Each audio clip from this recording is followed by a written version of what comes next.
हरे हरे कृष्ण हरे प्रभु कृष्ण जी प्रभु दंडवत जी प्रणाम। दंडवत प्रणाम हरे कृष्ण हरे श्री कृष्ण दंडवत प्रभु जी प्रणाम। प्रभु जी दंडवत प्रणामालु।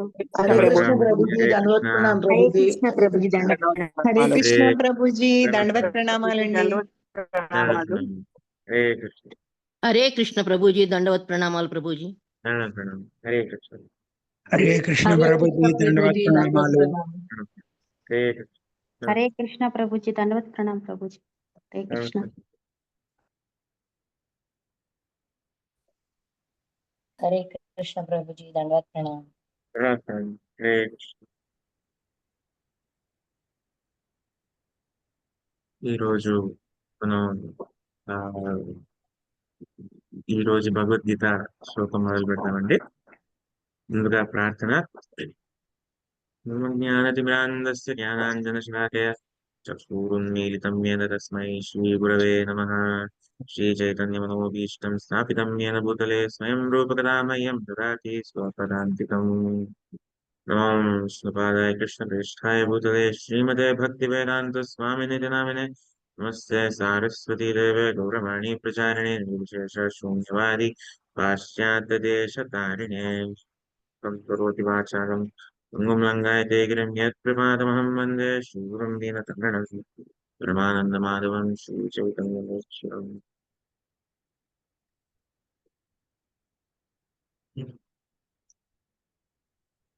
ఈ రోజు మనం అంటే ఆ, పూర్తి ఈ భగవద్గీత యొక్క ఏదైతే పూర్తి అర్థాలే ఆ ఆ సంక్షిప్త రూపంలో అర్థం చేసుకోవడానికి మనం కోర్స్ లాగా మొదలు పెడుతున్నాం మళ్ళీ.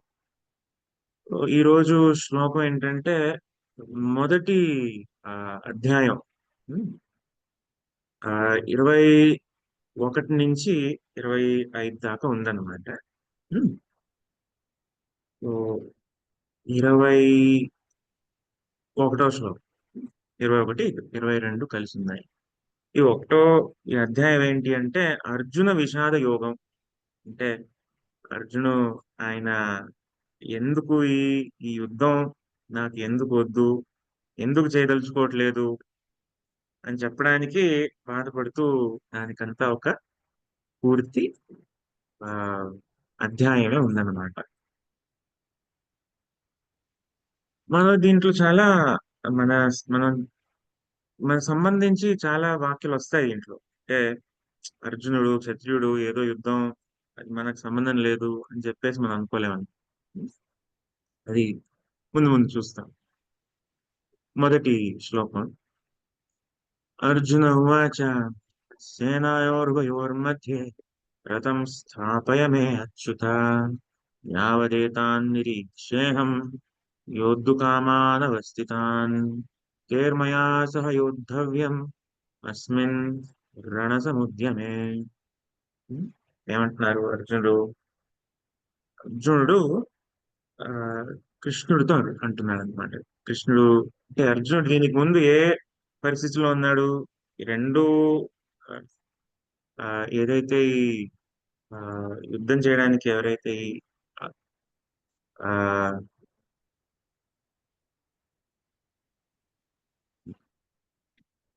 ఆ, రెండు ఆర్మీస్ సేనల ఏదైతే సేనల ఉమ్, మధ్య. ఆ, ఆ, రెండు సేనల మధ్య రెండు సేనలు తయారుగా ఉన్నాయన్నమాట యుద్ధం చేయడానికి. అర్జునుడు తన గాంధీవం పట్టుకుని ఆ, విల్లు కూడా ఎత్తి తయారుగా ఉన్నాడనమాట వదలడానికి.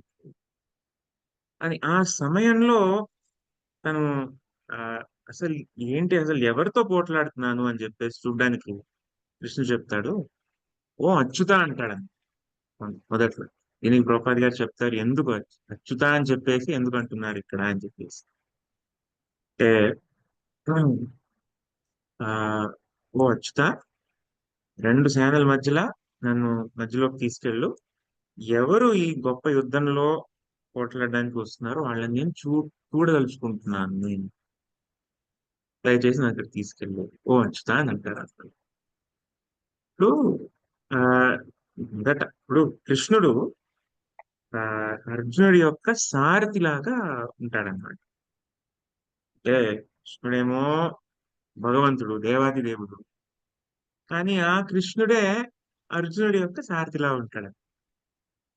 ఆ అంటే మనం సారథి అయిపోయాడు, ఆయన స్థానం తగ్గిపోయింది అని అని మనం అనుకోకుండా ముందుగానే చెప్తున్నాడు. ఆయన రథ అచ్యుతుడు. సారథి అయినా కూడా ఆయన ఆయన స్థానం ఏమి తగ్గిపోలేదు. ఎప్పుడు దేవాది దేవుడే అచ్యుత అని చెప్పేసి. ఇంకోటి ఏంటంటే మనం అందరం అంటే చ్యుత అంటే ఏంటి అంటే ఆ కింద నశింపు. పడిన వారు అనమాట. అంటే పతితులైన వారు అనమాట. ఎవరైతే పతనమైన వారిని చ్యుత అని అంటారనమాట. పడిపోయిన వారు లేకపోతే ఆ పతనమైన వారు. అచ్యుత అంటే అసలు పతనం లేనివాడు. ఇప్పుడు మనం ఆ బద్ధ జీవులం. అందుకని ఎందుకంటే మనం ఈ భౌతిక ప్రపంచంలో ఉన్నాం కదా. భౌతిక ప్రపంచంలో ఎవరున్నా వారందరూ బద్ధ జీవులే.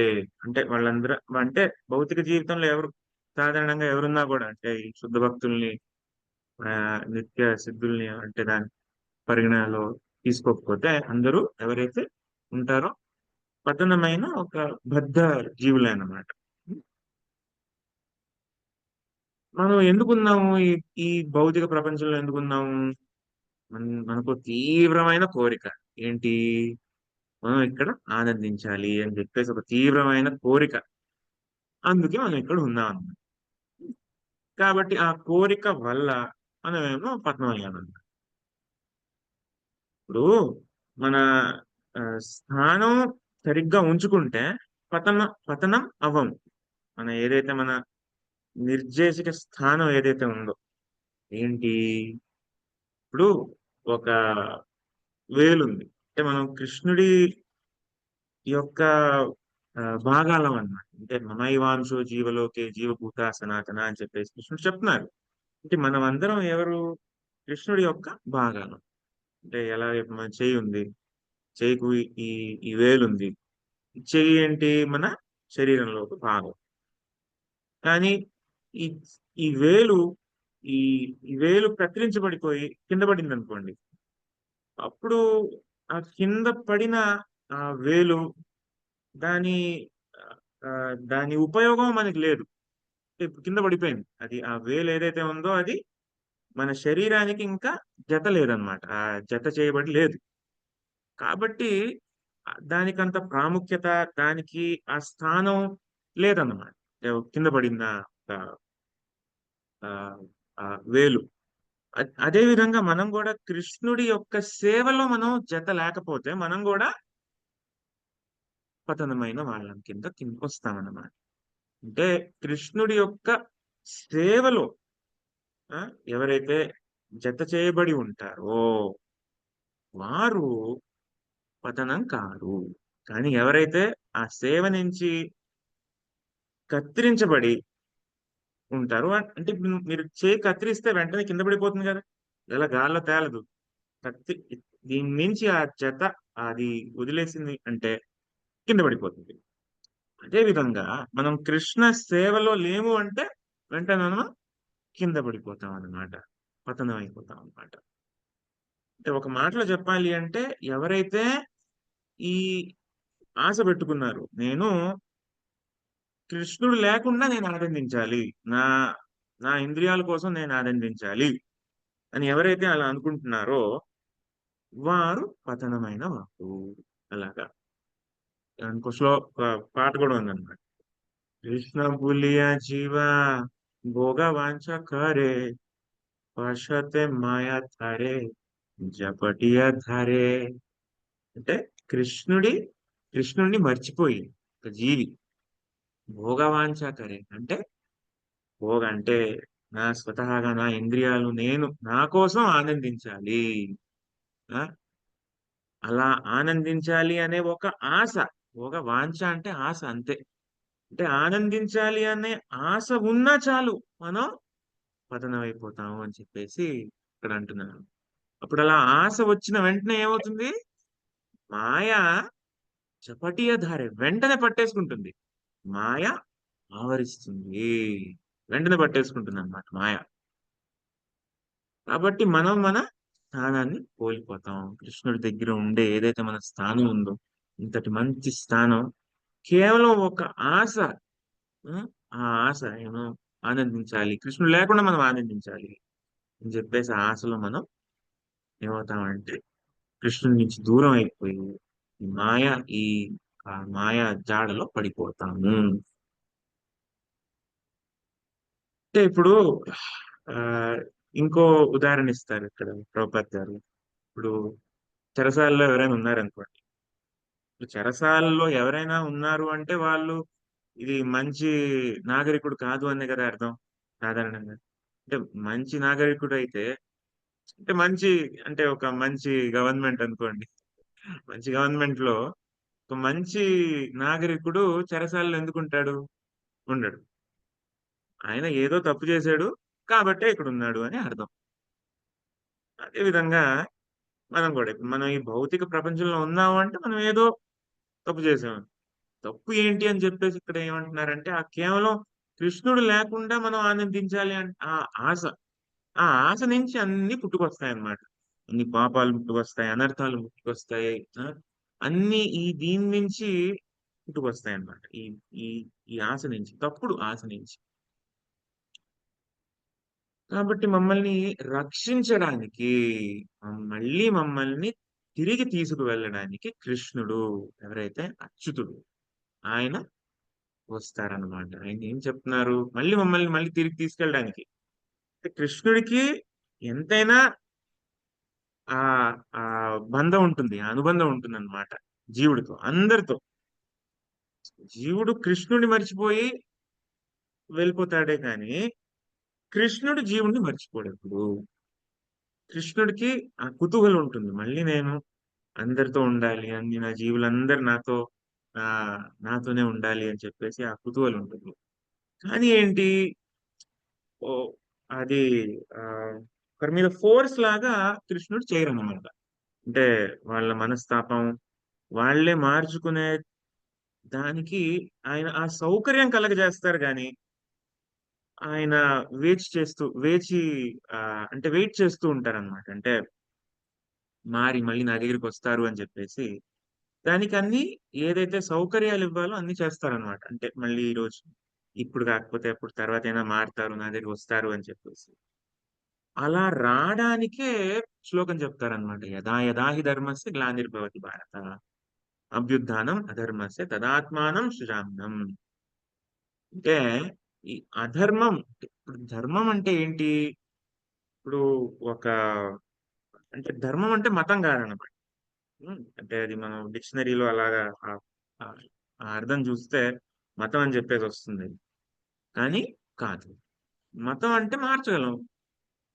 ముస్లిం మతం, క్రిస్టియన్ మతం, ఉమ్, జైన్ మతం, ఇలా చాలా మతాలు ఉన్నాయి. ఈ రోజు ఓ మతం, రేపు ఇంకో మతం మార్చుకోవచ్చు. కానీ ధర్మం ఏంటి అంటే అది మార్చుకోలేదు. అంటే ఇప్పుడు ఆ నీరుంది. నీరు దాని ధర్మం ప్రకారం ఏంటి? అదొక ద్రవం. నీరు దాని ధర్మం ప్రకారం అదొక ద్రవం. కానీ కొన్ని సందర్భాల్లో ఏమవుతుంది? అది గడ్డ కట్టుకుపోతుంది, లేకపోతే ఆవిరైపోతుంది. అది ఎంత కాదన్నా అదొక దాని ఆ సహజ స్థానం కాదన్నమాట. నీటి యొక్క సహజ స్థానం ఒక ద్రవం. అదే విధంగా ఒక జీవుడి యొక్క సహజ స్థానం కృష్ణుడి యొక్క సేవలో నిమగ్నమై ఉండడం అన్నమాట. మనం కృష్ణుడి యొక్క సేవలో లేము అంటే అదొక మన సహజ స్థానం కాదు అని అర్థం. అంటే అది అధర్మం అని చెప్పేసి మనం అర్థం చేసుకోవాలి. ఆ అధర్మాన్ని నుంచి అంటే మనం చాలా చూస్తాం. అంటే తప్పు చేస్తే అది అంటే అది ఎందుకు ఉంది?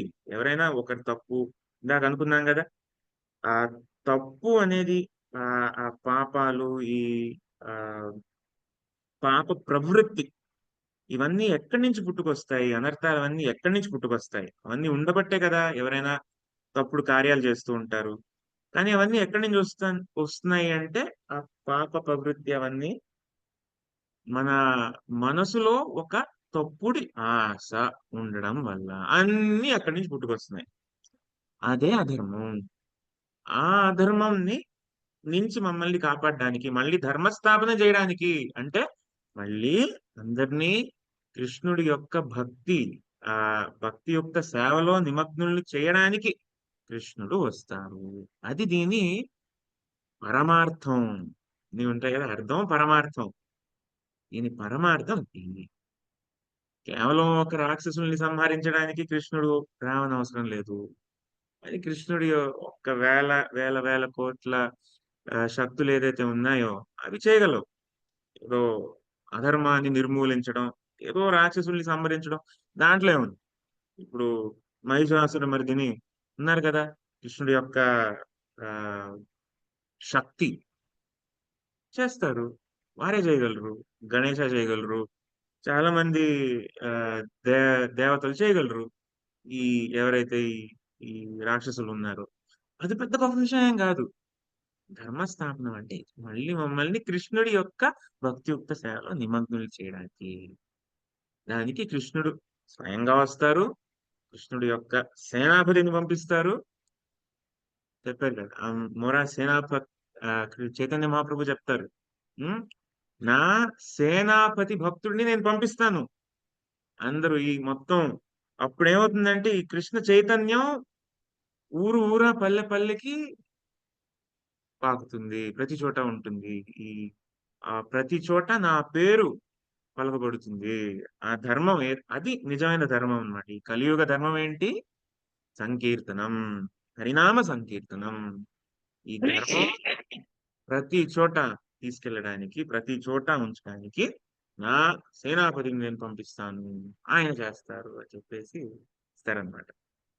ఇంకో సందేహం వస్తుంది, అవును ఏంటి చైతన్య మహాప్రభు ఆయన ఎందుకు చేయలేదు అని చెప్పేసి. చూడండి, ఇప్పుడు ఒకరికి ఆ ఆ ఆ అవకాశం ఇస్తారనమాట. ఎవరైతే కృష్ణుడికి చాలా ప్రియుడో వారికి గొప్ప సేవలు చేయడానికి ఒక అవకాశం ఇస్తారనమాట కృష్ణుడు. సో అలాగా ఆ మన ప్రభుపాదుల గారికి అలా ఒక గొప్ప అవకాశం ఇచ్చారనమాట కృష్ణుడు కావాలని. అంటే స్వతహాగా ఎందుకు చేయలేదు చైతన్య మహాప్రభు అంటే వేరే వాళ్ళ చేత చేయించడానికి. అది చూసి ఆయన సంతోషపడతారనమాట. అర్జునుడు కూడా అంటే కృష్ణుడు అర్జునుడికి ఎందుకు చెప్తున్నాడు యుద్ధం చేయని చెప్పేసి, కృష్ణుడు ముందుగానే నిర్ధారించారనమాట. ఈ యుద్ధం జరగబోతుంది. ఆ అందరూ ఎవరైతే ఈ చాలా మంది క్షత్రియులు ఉన్నారో వాళ్ళందరూ ఈ యుద్ధంలో అంతమవుతారు, అది సత్యం. కానీ నువ్వు ఒక నిమిత్త మాత్రుడివి అవ్వు అని చెప్పేసి అర్జునుడికి చెప్తాడనమాట. నిమిత్త మాత్రం భవ సవ్యసాచిన్ అని చెప్పేసి చెప్తారు. అలాంటి అవకాశం ఇవ్వడానికి. అదే విధంగా ఇంకోటి ఆనందం ఏంటంటే కృష్ణుడికి, అంటే కృష్ణుడు ఆయన దేవాది దేవుడు, ఆయనే అందరికీ అధికారి, భక్త భోక్త మహేశ్వర కృష్ణుడే. ఉం?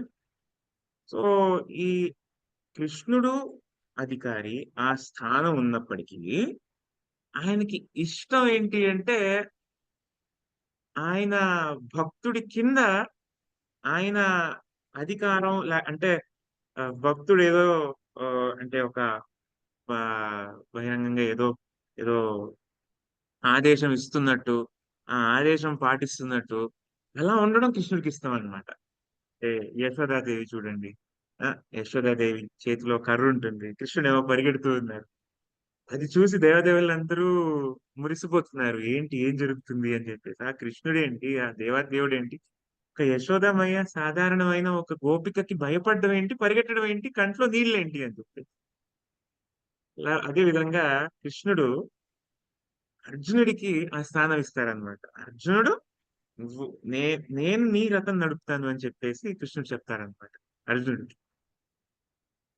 అంటే అది ఆనందం కృష్ణుడికి. అర్జునుడు అంటే ఇప్పుడు రథం సారథికి ఎలా చెప్పాలి, అక్కడంతా ఇది ఎడమ వైపు వెళ్ళు, కుడి వైపు వెళ్ళు, అది ఎలా చెప్పాలి అంటే కాళ్ళతో ఇలా తన్నాలన్నమాట. ఎడమ వైపు వెళ్ళు అంటే ఎడం కాలుతో ఇలా తన్నాలి, కుడివైపు వెళ్ళు అంటే కుడి కాలుతో ఇలా తన్నాలి. అంటే అతని పరమ భక్తుడు ఎవరైతే ఉన్నారో అలాగా కృష్ణుడు ఆయన చేత ఇలాగ అంటే కింద స్థాయిలో ఇలా ఉండాలి అని చెప్పేసి కృష్ణుడికి ఆనందం కలుగుతుంది అనమాట అలా ఉండడం. అంటే ఆ ఒక భక్తుడి అధికారంలో ఉండడం కృష్ణుడికి ఇష్టం.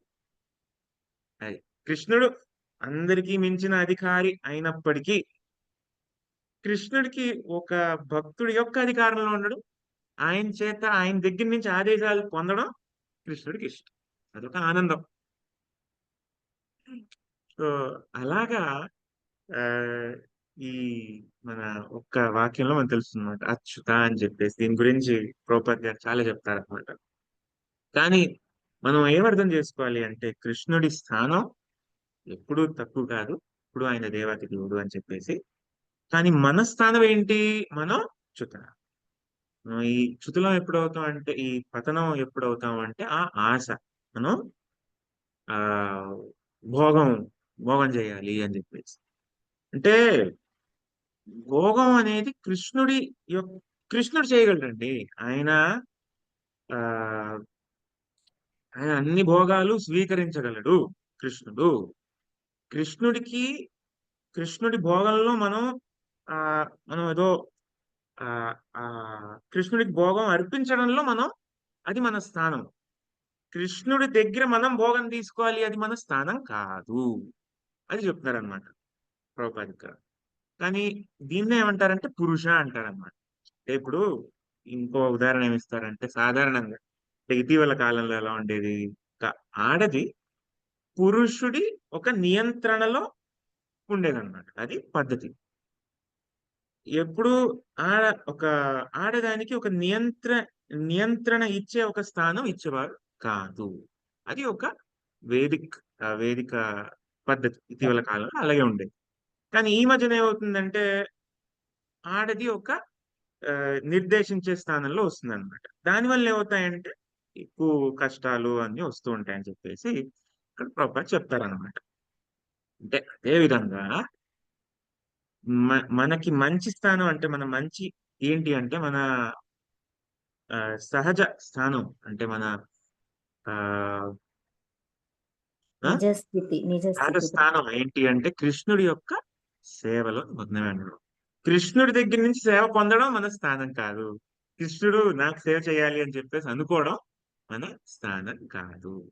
అలా ఎప్పుడైతే అనుకుంటామో అది మన పతనం అని చెప్పేసి అంటారన్నమాట. ఎందుకంటే మనం ప్రకృతి కింద వస్తాం. ఇక్కడ ఏం చెప్తున్నారంటే ప్రకృతి అంటే అంటే జనరల్ గా ఆడవాళ్ళతో పోల్చుతారనమాట. కృష్ణుడు పురుషుడు, పరమ పురుషుడు. ఉం? ఎవరైతే మనం అంటున్నాడో ఆడవాళ్ళు మగవాళ్ళు ఎవరైతే ఇక్కడ అందరూ ఈ భౌతిక లోకంలో ఉంటారో అందరూ ప్రకృతి కింద వస్తారనమాట. అంటే ఎవరు అంటే అంటే ఒక విధంగా ఎవరు పురుషుడు కాదు, కృష్ణుడే పురుషుడు. ఇది ఒక సంభాషణ జరుగుతుందన్నమాట. జీవ గోస్వామి ఇంకా మీరాబాయి.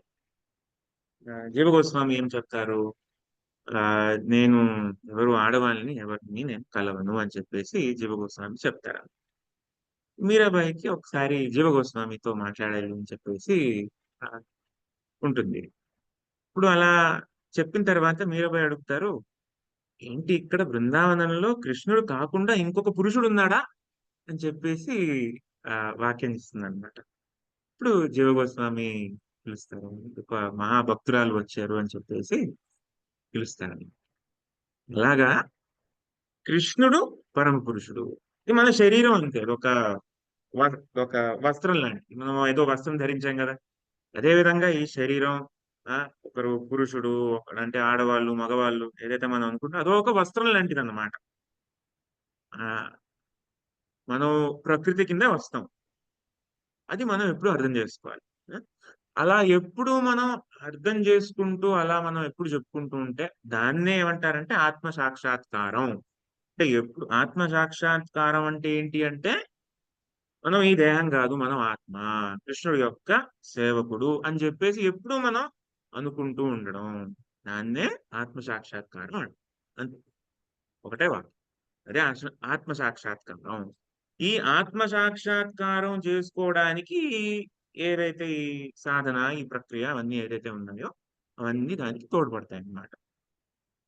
అవన్నీ చేస్తూ మళ్ళీ మనం ఈ దేహ అనుభూతిలో మనం ఉంటే మనకి ఆ ఈ మనం సద్వినియోగం చేసుకోనట్లు అన్నమాట.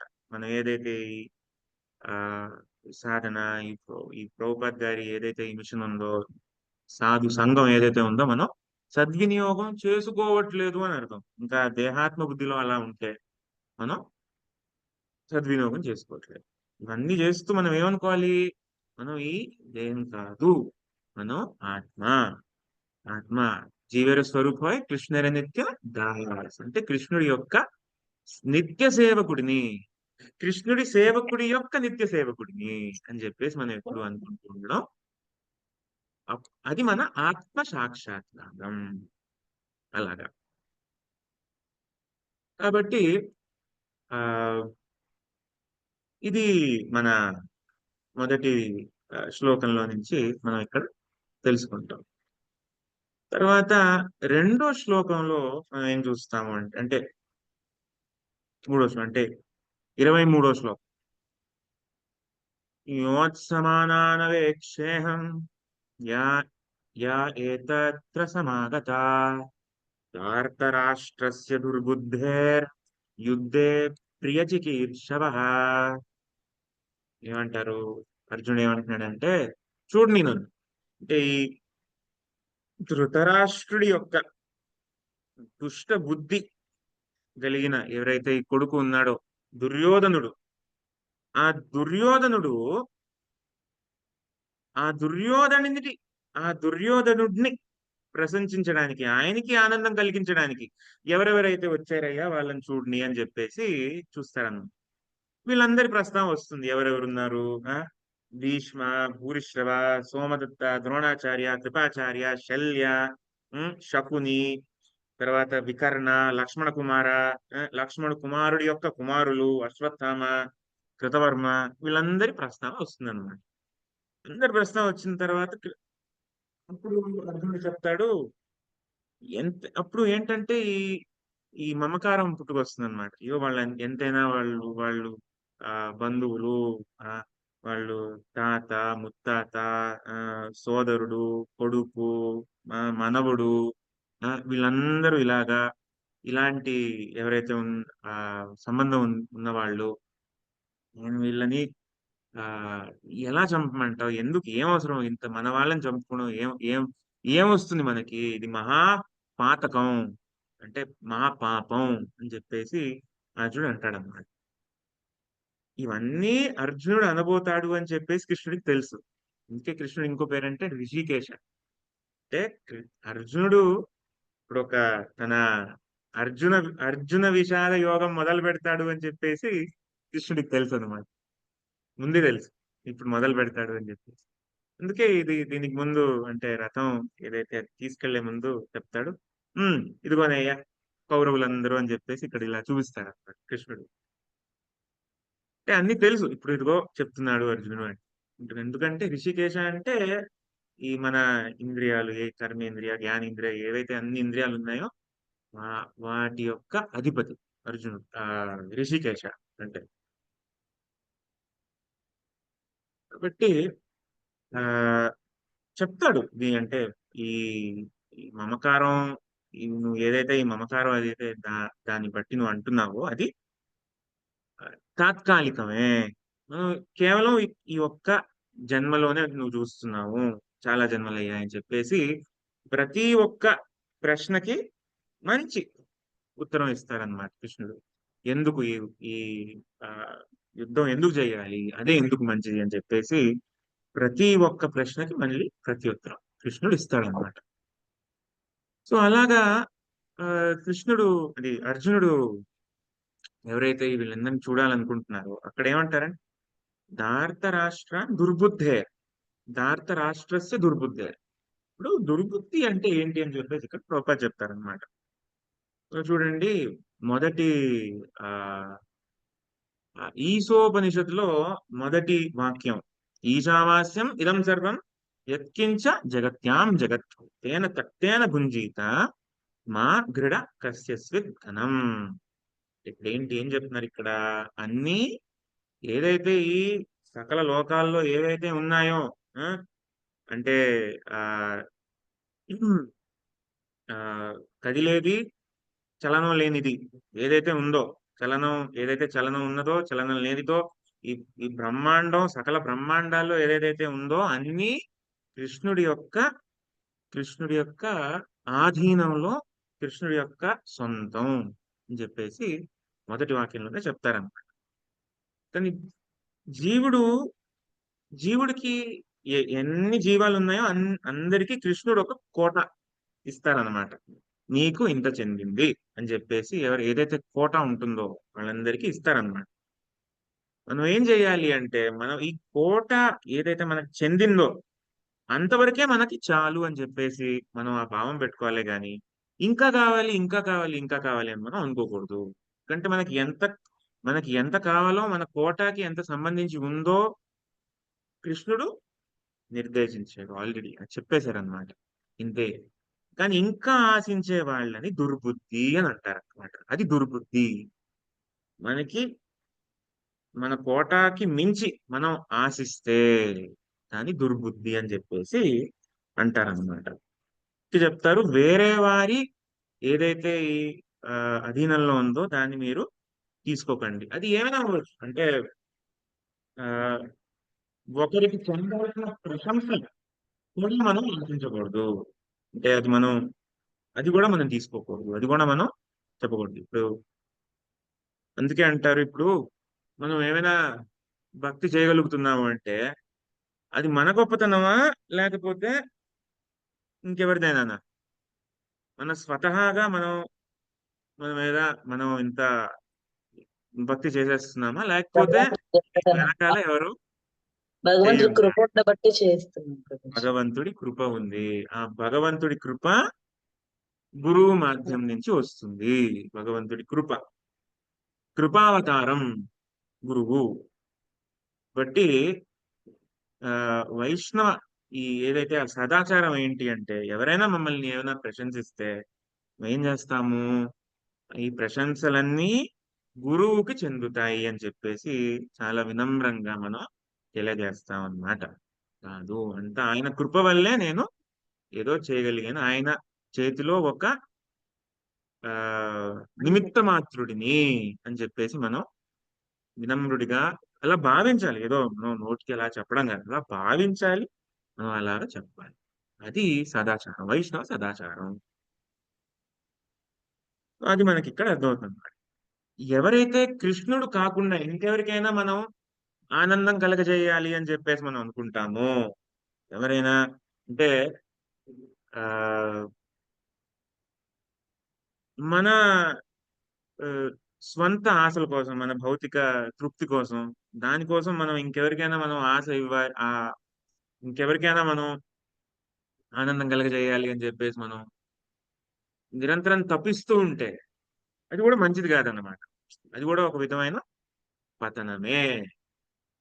అంటే మనం ఏం ధ్యానంలో ఉండాలి? కృష్ణుడికి ఎలా సేవ చేయాలి, కృష్ణుడికి ఎలా సేవ చేయాలి, కృష్ణుడికి ఎలా సేవ చేయాలి, ఎలా ఆయన్ని సంతోషపెట్టాలి, గురువుకి ఎలా సేవ చేయాలి, ఆయన ఏం చేసి ఆయన నోట్లో ఒక సంతోషం తీసుకురావాలి అని చెప్పేసి మనం అనుకోవాలి.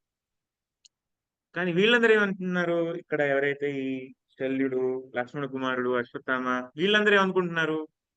దుర్యోధను ఎలా మెప్పించాలి, ఆ దుర్యోధనుడికి ఎలా సంతోషం చేయించాలి అని చెప్పేసి అనుకుంటున్నారు. ఎందుకు అనుకుంటున్నారు? ఎందుకంటే అలా చేస్తే ఏదో వస్తుంది కదా దుర్యోధన దగ్గర నుంచి. ఏదో రాజ్యం ఇస్తారు, ఏదో నగలిస్తారు, ఆయన రాజు, ఆయన చేస్తే మనకి వస్తుంది అని చెప్పేసి మనం అలాగా, అంటే వాళ్ళందరూ అలాగా అనుకుంటున్నారు కాబట్టి. అదే విధంగా మనం కూడా మన తృప్తి కోసం మనం కృష్ణుడి కన్నా ఇంకొకరిని ఎవరినైనా మనం తృప్తి చేద్దాము అని చెప్పేసి అనుకున్నాం అనుకోండి, అది మన పతనం. అంటే మనం ఏమనుకుంటున్నాము? సరే, ఫర్ ఎగ్జాంపుల్, అంటే ఉదాహరణకి ఆఫీస్ ఉంది.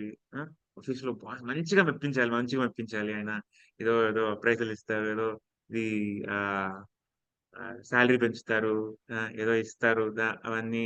దాంతో నేను ఏదో వెకేషన్కి వెళ్తాను, ఏదో మంచి కారు కొనుక్కుంటాను, ఏసీ పెట్టుకుంటాను, ఇంకొంచెం నేను మంచిగా భౌతికంగా ఇంకా బాగా ఉంటాను అని చెప్పేసి మనం ఏదైతే అలా అనుకుంటే అది కూడా ఒక విధమైన పతనం.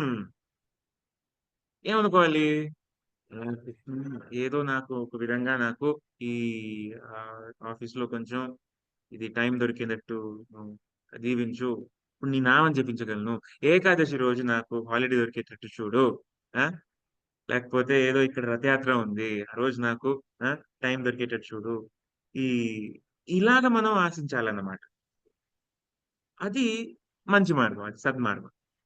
ఇలాగ మనం మన భౌతిక ఇంద్రియాలు మంచిగా పెట్టుకోవడానికి, వాటిని మంచిగా చూసుకోవడానికి, దానిని అలా చేసుకోవడానికి, ఇంకెవరినైనా కృష్ణుడు కాకుండా ఇంకెవరినైనా సంతోషపడడానికి అలా మనం ప్లాన్లు వేసి అలా మనం ఎప్పుడు మనం ఆ ధ్యానంలో ఉంటే అది మనకు మంచిది కాదు. ఆ అర్థం కూడా మనం ఇక్కడ చూసుకోవచ్చు అన్నమాట. ఇంకోటి ఏంటంటే ముందు కాలంలో ఎలా ఉండేది, అందరూ ఎంత వస్తుందో దాంతో సంతోషంగా ఉండేవారు. ప్రభుపాద్ గారు ఒక ఉదాహరణ ఇస్తారన్నమాట. ముందు ఆ, ఈ పని ఏదైతే పని ఉందో శూద్రులు మాత్రం చేసేవారు అనమాట. అంటే శాలరీ తీసుకుని పని చేసేది శూద్రులు మాత్రం చేసేవారు. బ్రాహ్మణులు, క్షత్రియులు, వైశ్యులు కూడా చేసేవారు కాదు. ఎంత వస్తుందో దాంతో సంతోషంగానే ఉండేవారు. అంటే దాని ఏదైతే ఆ ప్రిన్సిపల్ ఉందో దాని చుట్టూనే వాళ్ళ జీవితం ఉండేదన్నమాట. అలా ఉండి అప్పుడు భక్తి బాగా చేసేవారు అనమాట. ఎందుకంటే అది లేకపోతే మనం ఎప్పుడు ఈ ఈ చక్రంలోనే కొట్టుకుంటూ ఉంటాం అనమాట. సరే సరే ఇది ఒక్కటి చేసేస్తే దాని తర్వాత నేను చేస్తాను, ఇది ఒక్కటి చేసేసిన తర్వాత చేస్తాను, ఇది ఒకటి ఏసీ రాని దాని తర్వాత చేస్తాను. ఇప్పుడు ఆ, ఎండాకాలం కదా, కాబట్టి మనం దాని మీద ఎవరైతే మన ఇంట్లో ఏసీ లేకపోతే మన మనసు అంతా దాని మీద ఉండొచ్చు. లేకపోతే చాలా మంచిది, కానీ ఒకవేళ ఉండొచ్చు అంటే సాధారణంగా మనుషులు అలా ఉంటుంది. ఓ ఇది ఉంటే మంచిది, అప్పుడు నేను ఇంకా అప్పుడు ఇది ఒక్కటి ఉండని దాని తర్వాత చేస్తాను. దానికోసం మళ్ళీ ఇంకా ప్రయత్నించి ఇంకొంచెం ఓవర్ టైం చేసి ఇంకొంచెం ఇది చేసి దాని తర్వాత పిల్లలకి ఏదో ఇచ్చి అలాగా అలాగా అలాగా అలా మనం ఏమవుతామంటే మనం మన ఒరిజినల్ ఏదైతే ఈ గోల్ ఏదైతే ఉంటుందో కృష్ణుని మనం సంతోషపరచాలి అని చెప్పేది అది మనం మర్చిపోతాం. అందుకే ఇది మనం అమలు చేసుకోవాలి. ఏంటి? ఎంత ఉందో దాంతో మనం సంతోషంగా ఉందాము, చాలు, ఇంకా చాలు. ఈ ఈ ఈ పరిగెట్టడం చాలు. మనం ఏదో మన మన భోగం కోసం మనం పరిగెట్టడం చాలు. మన కోటా ప్రకారం కృష్ణుడు ఇస్తాడు. రావాలి అంటే దాన్ని అంతటి అదే అది వచ్చేస్తుంది. మనం ఏం అంత పెద్దగా కష్టం పడక్కర్లేదు. ఏదో కొంచెం చేద్దాము, భక్తి మీద మనం ఎక్కువ ధ్యానం పెడదాం, ఎక్కువ మన మనసు దాంట్లో మనం పెడదాం అని చెప్పేసి మనం అనుకోవడం మనకి మంచిది. అది అలా మనం ఇప్పుడైనా అనుకుంటే అలాగా మనకి మంచిది అన్నమాట. ప్రభుపాద్ గారు ఏం చెప్పారు? ఆ ఒక ఉదాహరణ, ఒక వైశ్యుడు ఉంటాడు. ఆ, ఆయన చెప్తారు, ఏదో నేను వైశ్యుడు అంటే ఆయన ఏదో బిజినెస్ చేసుకుంటాడు అంతే, ఎవరి కింద ఏమి పని చేయడానికి. ఆ బిజినెస్ ఏంటి అంటే కలకటాలో ఏదో ఒక వైశ్యుడు అన్నమాట. ఆయనకి ఏదో బిజినెస్ చేయాలి అంటే ఏదో ఆయన దగ్గర ఏమీ లేవు, బిజినెస్ చేయాలి అని చెప్పేసి బుద్ధి పుడుతుంది. సరే చూస్తారనమాట, ఏదో ఎలక దొరుకుతుంది రోడ్డు మీద. ఇప్పుడు ప్లేగ్ సమయం అనమాట, ఎలక దొరుకుతుంది. ఆ ఎలక తీసుకుని ఏం చేస్తారు?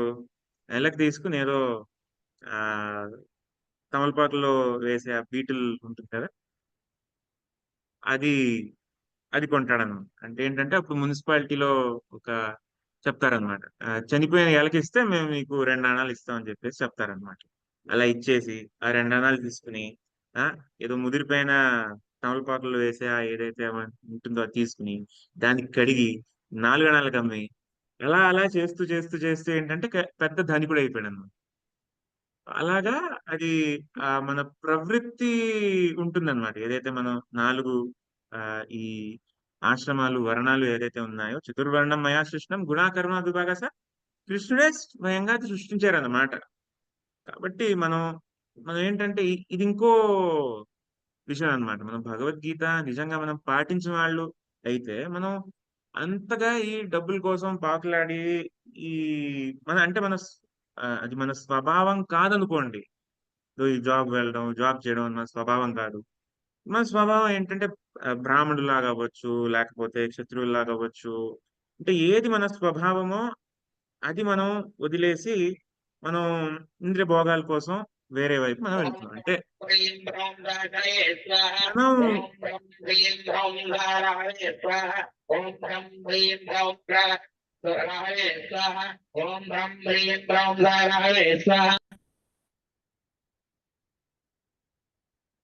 బట్టి మనం ఏమనుకోవాలి అంటే ఆ ఈ వర్ణాశ్రమం ఏదైతే ఉందో అది కూడా మనకి ఆ కృష్ణ భక్తి ఇంకా మంచిగా చేసుకోవడానికే ఉందన్నమాట. ఈ వర్ణాశ్రమం యొక్క అన్ని తాలూకా అన్ని ఆ ఏవైతే సూత్రాలన్నీ ఉంటాయో అవన్నీ నేను పాటిస్తాను అని చెప్పేసి అప్పుడు మనం కృష్ణ భక్తి మర్చిపోకుండా ఉండాలి. పాటిస్తే మంచిది, కానీ అది పాటిస్తే కృష్ణ భక్తి సులభంగా చేయొచ్చు, కానీ మర్చిపోకూడదు. అది మనం ఆ రామానంద రాయ్ చైతన్య మహాప్రభు వాళ్ళ యొక్క సంభాషణలో మనం తెలుసుకుంటాం. రామానంద రాయ్ అది కూడా ఒక ఇందాక అనుకున్నాం కదా, అర్జునుడి యొక్క అవతారం కలియుగంలో అలాగా. కాబట్టి మనం ఏదైతే మన ధర్మం ఉందో మన ధర్మం మనం పాటించాలి. ఏంటి? కృష్ణ భక్తి. అది మన స్వధర్మం. ఉం? అది మనం పాటించాలన్నమాట. ధర్మంతో సాక్షాత్ భగవత్ ప్రణీతం. ఎవరు నిర్దేశించారు? భగవంతుడే నిర్దేశించారు. ఎవరిది ఏంటి ధర్మం అని చెప్పేసి భగవంతుడే నిర్దేశించారు. దీని తర్వాత మనం 24వ శ్లోకంకి వెళ్తాం అన్నమాట. ఇది చెప్పిన తర్వాత ఏమవుతుంది? సంజయ ఉవాచ ఏవముక్తో ఋషికేశో గుడాకేశేన భారత అసేనాయోరుభయోర్ మధ్యే స్థాపయిత్వా తతోత్తమం. ఇలా చెప్పి ఆ అర్జునుడు చెప్పిన తర్వాత ఇలా చెప్తే కృష్ణుడు 2 సేనల మధ్యలో తీసుకెళ్ళారు. సో ఇక్కడ అర్జునుడిని గుడాకేశ అని చెప్పేసి అంటున్నారనమాట. గుడాకేశ అంటే గుడక. దీనికి 2 అర్థాలు ఉన్నాయి. ఒకటి నిద్ర, ఇంకోటి అజ్ఞానం. సో అజ్ఞానం ని కూడా జయించిన వాడిని గుడాకేశ అంటారు అన్నమాట. అంటే అర్జునుడు నిద్రని జయించాడు, అజ్ఞానాన్ని జయించాడు. ఎలా జయించాడు? కృష్ణుడి యొక్క సంబంధంతో, అంటే ఈ స్నేహ సంబంధంతో, భక్తి భావంతో. దాంతో ఈ నిద్రని అజ్ఞానాన్ని జయించాడు అని చెప్పేసి అంటే దీనికి కూడా ఒక మంచి కథ ఉంటుందని. ఒకసారి ఆ రుక్మిణీదేవి అడుగుతుంది కృష్ణుడిని, అర్జునుడు అంటే ఎందుకు అంత ఇష్టము? యుద్ధం అయిపోయిన తర్వాత ఇంటికి రావచ్చు కదా, అప్పుడు కూడా మీరు అక్కడే ఎందుకుంటున్నారు అని చెప్పేసి అలాగా అడుగుతారని. సరదాగా అప్పుడు కృష్ణుడు చెప్తారు, సరే ఎందుకో నేను నీకు తెలియజేస్తాను అని చెప్పేసి రుక్మిణీదేవి కూడా అక్కడ ఏదైతే ఆ టెంట్ అంతా వేస్తారో అక్కడ తీసుకెళ్తారు అనమాట. అక్కడ అర్జునుడు పడుకుని ఉంటాడు. ఏమైంది? పడుకునే ఉన్నారు కదా, ఏమైంది అని చెప్పేసి ఆ రుక్మిణీదేవి అడుగుతుంది కృష్ణుడు.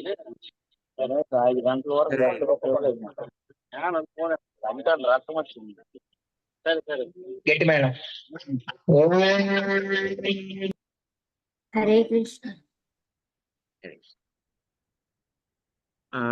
అప్పుడు కృష్ణుడు చెప్తాడు, సరే అర్జునుడు ఇక్కడ ఉన్నాడు, దగ్గర రా అని చెప్పేసి. సరే ఇంకా దగ్గరికి వెళ్ళు అని చెప్పేసి చెప్తాడు. ఇంకా కాస్త అర్జునుడు ఇంకా దగ్గరికి వెళ్ళు అని చెప్పేసి చెప్తాడు. రుక్మిణీదేవి చూస్తుంది, ఏంటి నన్ను దగ్గరికి వెళ్ళమంటున్నాడు, నేను నీ భార్యని ఇంకొకరి దగ్గర ఎందుకు వెళ్ళను, అని పట్టించుకో, కాస్త దగ్గరికి వెళ్ళు అని చెప్పేసి చెప్తాడు. ఇప్పుడు అర్జునుడు అక్కడ పడుకుని ఉంటారు. ఆ రుక్మిణీదేవి అర్జునుడి పక్కనే ఉంది. అప్పుడు కృష్ణుడు చెప్తాడు, నీ చెవిని కొంచెం తన కురుల దగ్గర తీసుకెళ్ళు అని చెప్పేసి చెప్తారని. కృష్ణుడు చెప్తారు, ఎందుకు చెప్తారు, ఏం చెప్తున్నారు అని చెప్పేసి అర్థం కాకపోయినా సరే కృష్ణుడు చెప్తున్నారు అని చెప్పేసి రుక్మిణీదేవి చెప్తాను. ఆవిడ చెవుని ఇక్కడ అర్జునుడి కురుల దగ్గర కాస్త దగ్గర పెడుతుంది. ఇక్కడ అది వినగానే ఆశ్చర్యపడుతుంది అనమాట. అర్జునుడి కురులు కూడా కృష్ణ కృష్ణ కృష్ణ అని జపిస్తున్నాయి. అలాగా నిరంతరం కృష్ణుడి జపం చేస్తూ ఉంటే ఆ ఆ అర్జునుడు ఆ స్థాయికి అందుకే ఈ నిద్ర, ఈ అజ్ఞానాన్ని జయించగలిగాడు అనమాట. ఇలాగా నిరంతరం కృష్ణుడి ధ్యానం చేయడం. అంటే బయట కనిపించచ్చు పడుకుంటున్నాడు అని, కానీ ఆ పడకలో ఎప్పుడు కృష్ణుడి ధ్యానం నడుస్తూ ఉంది. అది పడక కింద మనం భావించము. అది కూడా మనం ఏమనుకుంటాం అంటే ధ్యానం కింద మనం భావిస్తాం. అలాగా అది దాని అర్థం. 24 గంటలు కృష్ణుడి ధ్యానం చేస్తూ ఉండాలి అని చెప్పేసి వింటూ ఉంటారు కదా. అంటే నిద్రాహారాలు మానేయాలా అంటే నిద్రలో కూడా మనం, ఎందుకంటే మనం దేహంలో ఉన్నాము అంటే ఏదో దేహానికి నిద్ర అవసరం. కానీ ఆ నిద్ర కూడా నిద్ర కాదన్నమాట. ఆ నిద్రలో కూడా జపం నడుస్తుంది. ఆ నిద్రలో కూడా కృష్ణుడి ధ్యానం నడుస్తుంది. అది ఒక శుద్ధ భక్తుడి యొక్క అర్థం. ఇది ఒకసారి ఆ శిల ప్రభుపాద్ వారిని కూడా ఆ చూశారనమాట. ఒక శిష్యుడు ఒకసారి ఆ ప్రభుపాద్ గారి దగ్గర వెళ్తూ ఉంటే ప్రభుపాద్ పడుకుని ఉన్నారనమాట. కానీ నోరు ఇలా కాస్త కదులుతుంది. కాస్త ఏదో పాపం గాలాడట్లేదేమో అని చెప్పేసి కాస్త దగ్గరికి వెళ్తే వినపడుతుంది అనమాట. నిద్రలో కూడా ప్రభుపాదుల వారు కృష్ణుడి నామం జపిస్తున్నారు. హరే కృష్ణ అని జపిస్తూ ఉన్నారనమాట. సో అది చూసి ఆయన విభ్రాంతి చెందుతారనమాట. నిద్రలో కూడా ఇది ఎలా సాధ్యం అని. కానీ ఎవరైతే కృష్ణుడి గురించి ఎప్పుడు అలాగ ఆలోచిస్తూ ఉంటారో వారు నిద్రలో కూడా కృష్ణుడి ధ్యాస వదలలేరు. దీన్నే సమాధి అని కూడా అంటారు. నిద్రలో కూడా ఇప్పుడు కృష్ణుడి గురించి ఆలోచిస్తూ దీన్నే సమాధి అని చెప్పేసి అంటారు అన్నమాట.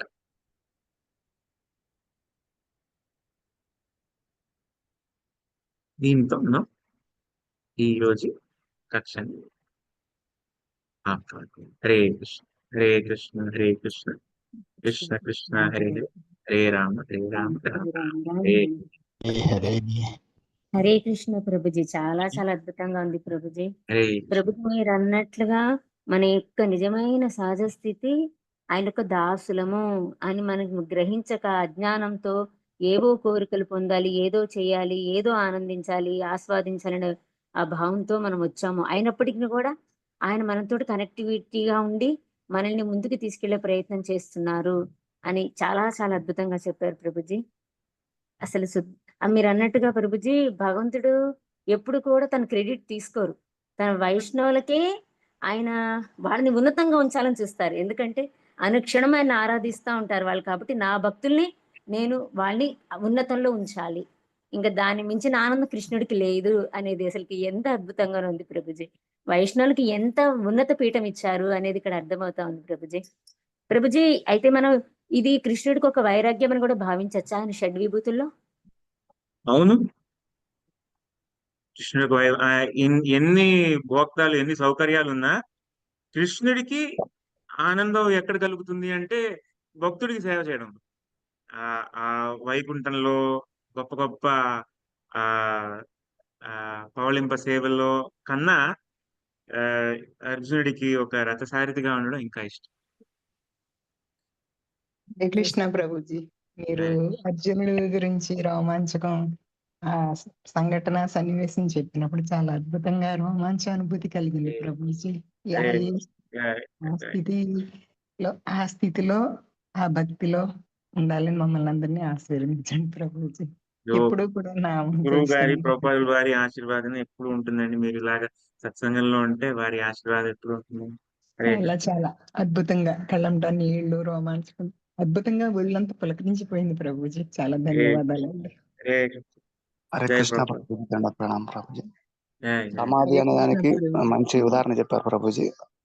హరే కృష్ణ. దండ ప్రణామం ప్రభుజీ.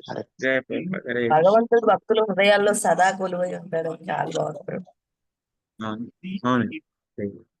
హరే కృష్ణ ప్రభుజీ. ధర్మాన్ని కాపాడటానికి కృష్ణుడు వస్తాడంటే నిజంగా రాక్షసులు చంపడానికే వస్తాడు అనే భావమే అర్థమైంది ఇన్ని రోజులు. కానీ మనలో ఉన్న అధర్మాన్ని కూడా ఏ విధంగా ఆయన ప్రక్షాళన చేయడానికి వస్తారు అనేది చాలా నాకు బాగా నచ్చింది పరమార్థం దీంట్లో. భగవంతుడు నిజంగా ప్రభుజీ శుద్ధ భక్తుల కోసము అలా అర్జునుడు ఆ కాలుతోటి ఈ కాలుతోటి అలా సైకిల్ చేసి చూపించినా కూడా దాన్ని ఆనందంగానే స్వీకరించారు. కానీ అదే మాలాంటి మానవులైతే అసలు ఎంత ఎగువ ప్రాబ్లం అంటే నన్ను తంతారు ఆ ఎడమ కాలుతో కుడి కాలుతో మనం ఎంత ఫీల్ అవుతామో, భగవంతుడికి అసలు లేనే లేదు. ఇచ్చి మనం ఎంత తుచ్చులము ఎంత నీచులమా మేము అని అనిపిస్తుంది ప్రభుజీ. హరే కృష్ణ. అసలు ఆయన్ని చూసి ప్రతిది కూడా, ప్రతి గుణం కూడా ఆయనలో చూసి నేర్చుకోవాల్సిందే ప్రభుజీ. చిన్న విషయం నుంచి పెద్ద అనంతమైన విషయం దాకా అంత ఉన్నతంగా ఉన్నాడు భగవంతుడు అనేది. ఇప్పుడు మీరు అన్ని క్లాసెస్ చెప్తుంటే వింటుంటే అసలు ఎంత అద్భుతమైన గుణాలు భగవంతుడిలో ఉన్నాయి, అసలు మనలో దానిలో ఆవగింజంత కూడా లేదు కదా అని అనిపిస్తా ఉంది ప్రభుజీ. ఎవరైనా హడావుడిగా వెళ్తూ ఒకసారి మనకి టచ్ అయ్యి వాళ్ళ కాలో చెయ్యో టచ్ అయితేనే మనకి కోపం వస్తుంది. భగవంతుడి మరి భక్తుడి కోసం ఎంత ఇది అనుభవిస్తారు. అసలు వైష్ణవుల ద్వారా కాళ్ళతోటి అలా ఖండించుకున్నా కూడా ఆయనకు ఆనందమే. అంటే వైష్ణవులకి ఎంత ఉన్నతమైన స్థానాన్ని ఇస్తున్నారా అనేది ఇక్కడ అర్థమవుతా ఉంది ప్రభుజీ. హరే కృష్ణ. ఒక చిన్న ఉదాహరణ మాతాజీ, ఒకసారి ప్రభుపాదుల వారు ఆయన ఒక వ్యాసాసనం దగ్గర అంటే చిన్న మఠం వేసుకుని కింద కూర్చుని ఉన్నారనమాట. ఒక చిన్న చిన్న పిల్లో దాని మీద కూర్చుని ఉన్నారనమాట. అప్పుడు ఒక శిష్యురాలు ఏదో క్లీన్ చేయబోతూ అక్కడ ఆవిడ కాలు అక్కడ తగిలిందనమాట. వెంటనే ఆయన అయ్యో క్షమించండి అని చెప్పేసి చెప్తారనమాట ప్రభుపాద గారు. చాలా బాధపడ్డారు.